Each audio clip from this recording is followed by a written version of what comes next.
Medieval Moscow, Muscovy, was shielded by vast forests, which slowed the advance of approaching enemies. These woodlands were also an abundant source of timber for building wooden forts. Forts built within urban settlements were called Kremlins. The original Kremlin in Moscow, from at least the 12th century, was made entirely from wood, as were all buildings in the city. To understand how these forts were constructed, a scaled-down version is being made. Moscow built forts in vast numbers. You can see they had an ingenious way of doing it. These standard lengths of wood have V-shaped notches cut into the end, and then they can be simply overlaid into a box construction which forms a cell. No joints, no nails, just the sheer weight will keep them in place.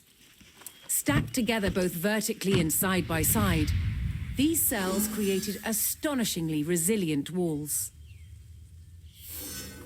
They were far better at withstanding attacks from mighty siege engines than simple vertical palisades.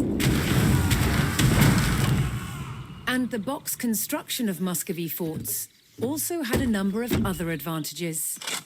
By filling them with earth or with stone, it made them not only stronger than a single wooden palisade, but it also gave them sturdiness and elasticity which could better absorb the impact of projectiles from trebuchets. And the other advantage of these box structures is that they could be prefabricated. Now, the first step in that process is taking off the bark. This stops wood-eating insects from sheltering beneath the bark and allows the wood to dry, preventing it from rotting. By taking off the bark, this wood will then last for years.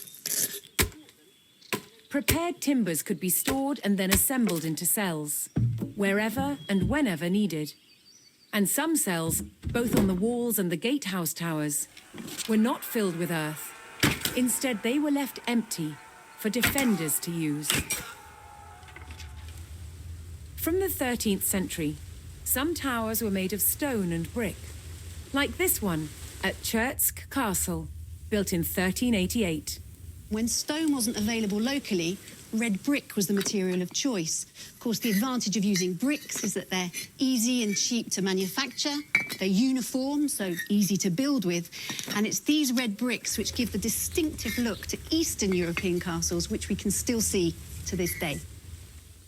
Stone and brick towers could be built much taller than wooden ones. This allowed Moscow's defenders to spot potential attackers sooner, keeping their enemies at bay.